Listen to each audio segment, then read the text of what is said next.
Hey there. Welcome to today's deep dive into a topic that might hit home for you in a big way. If you've ever felt different, like you carry a unique purpose or energy that sets you apart, this video is for you. We're talking about chosen since birth. Why chosen ones cannot be around a lot of people. This isn't just a concept, it's something many of you might live every day. And today, we'll uncover the reasons behind it, the signs to look for, and how you can navigate this path with confidence and clarity. So, grab a comfy seat, settle in, and let's get started together on this journey of self-discovery. First, let's define what we mean by chosen ones. You might be one of those individuals who, from a young age, or through life's challenges, feel a calling, a sense that you're here for something bigger. It could be a spiritual mission, a creative endeavor, or a drive to help others in ways that feel almost predestined. But here's the catch. Being around large groups of people often feels draining, overwhelming, or even chaotic for you. Why is that? It all begins with energy. Many of you might be highly sensitive to the energies swirling around you, picking up on emotions, intentions, and vibrations that others might overlook.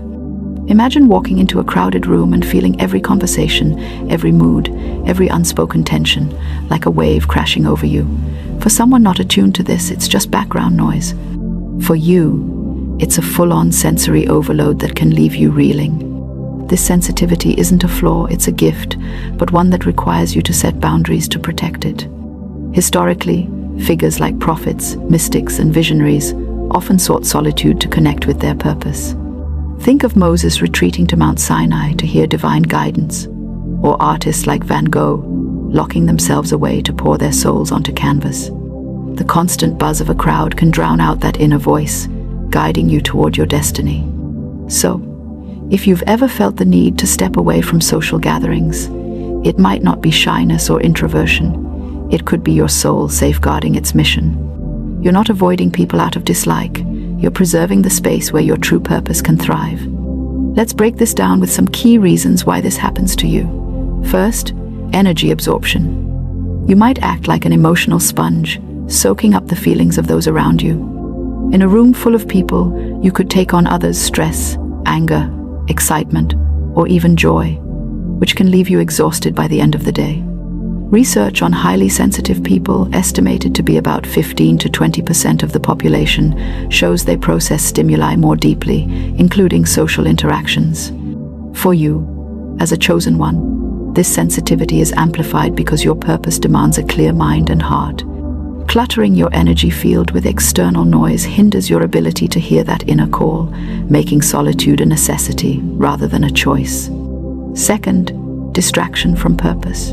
Being around lots of people can pull your focus away from the internal work you're meant to do. If you're destined to write a book that changes lives, heal others with your presence, or lead a movement that shifts the world, casual chit-chat or small talk might feel like a detour from your path.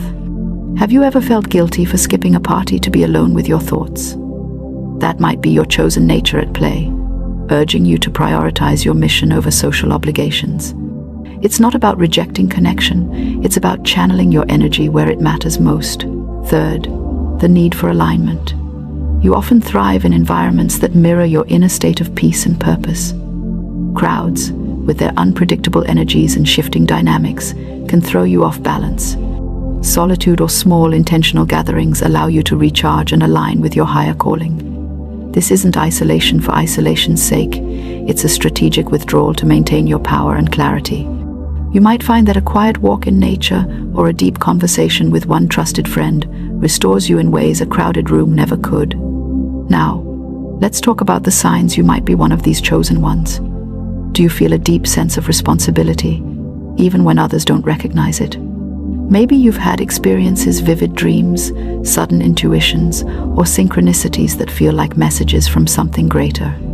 Perhaps you're more comfortable one-on-one or in the stillness of nature than in bustling settings like malls or parties. These are clues pointing to your unique path. Another sign is feeling restless or unfulfilled in a routine life, as if you're waiting for something monumental to unfold.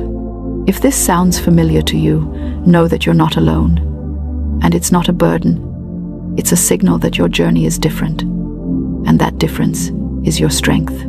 But here's where it gets practical. How do you live with this reality? Start by setting boundaries. It's okay for you to say no to invitations that don't serve your energy or align with your purpose. You don't need to explain yourself. Your well-being is priority. Create a sacred space, whether it's a corner of your room with a candle, a quiet park bench, or a spot by a window where you can breathe. Meditation or journaling can help you process those absorbed energies and clarify your purpose. Write down what you feel called to do. Let your thoughts flow without judgment. And don't shy away from seeking like-minded souls.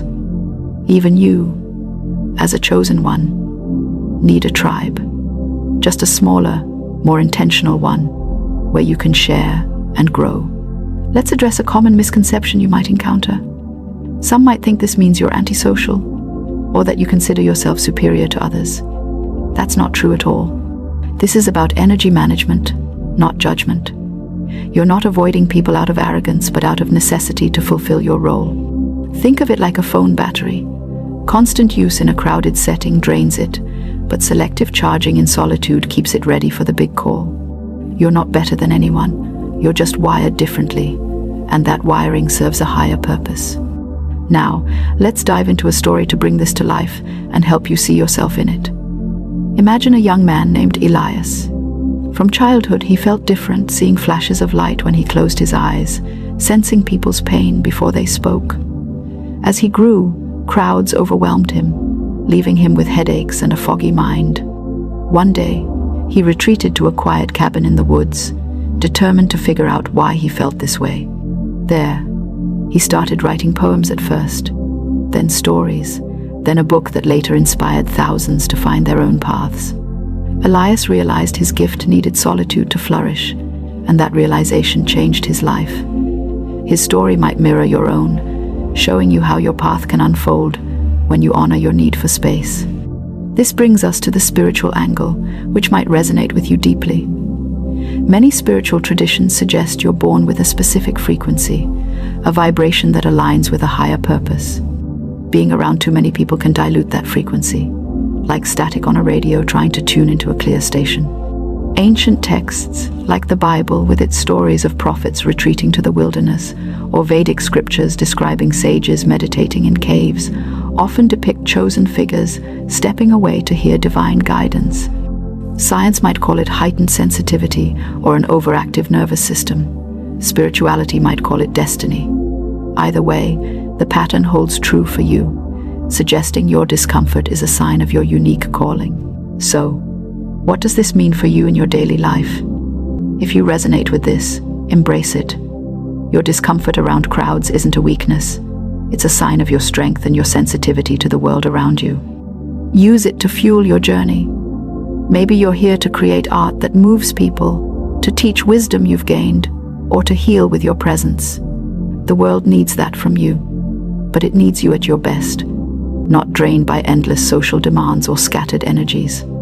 Start small. Carve out time each day to be alone, to listen to that inner voice.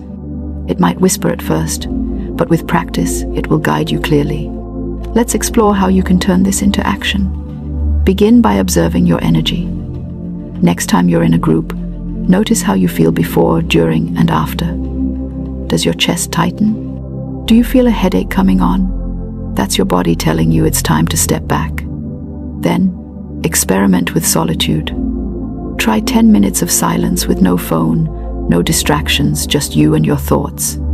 You might be surprised at what comes up. Journaling can be a powerful tool for you. Write about your dreams, your frustrations, your visions. Over time, patterns will emerge, showing you the direction of your purpose. And when you're ready, connect with others who get it. Online communities, local groups, or even one friend who understands your journey. Now, let's talk about the challenges you might face. Society often pushes you to be social, to network, to fit in. You might feel pressure from friends or family who don't understand why you decline invitations. That's okay. You don't need to justify your path to anyone. The key is communication. Let them know you need space, not because you don't care, but because you care deeply about your purpose. You might also struggle with loneliness at times. That's natural. Use it as fuel to dive deeper into your work or your spiritual practice. The solitude won't last forever. It's a season to prepare you for what's ahead. Let's reflect on some examples from history and today that might inspire you. Joan of Arc heard her calling in quiet moments, away from the noise of war. Modern figures like Eckhart Tolle found enlightenment in solitude after years of inner turmoil. Even in pop culture, characters like Neo from The Matrix awaken to their purpose after stepping out of the crowd's illusion. These stories show you that your need for space is a universal thread among those chosen for something greater. You're part of that lineage, and your story is still being written. As we move toward the end, let's consider the bigger picture. Being chosen since birth is a powerful reality for you. It's about recognizing your unique energy and protecting it with intention. Whether you see it as a spiritual gift, a psychological trait, or a blend of both, the takeaway is the same. Your path requires you to listen to yourself first. Take a moment today to honor that. Step away if you need to go for a walk, sit in silence, or simply close your eyes and breathe. That inner call is waiting for you to hear it, and every step you take toward it brings you closer to your destiny. Before you go, I want to hear from you. Have you felt this pull to step back from crowds? Share your story in the comments. I'd love to connect with you and learn from your experiences. If this video spoke to you, hit that subscribe button and turn on notifications so we can explore more of this journey together. Your thoughts matter, and I'm here to support you every step of the way. Maybe suggest a topic you'd like me to cover next. Your input shapes what we dive into. Thanks for watching, and I'll see you in the next one. Stay true to your path and keep shining your unique light.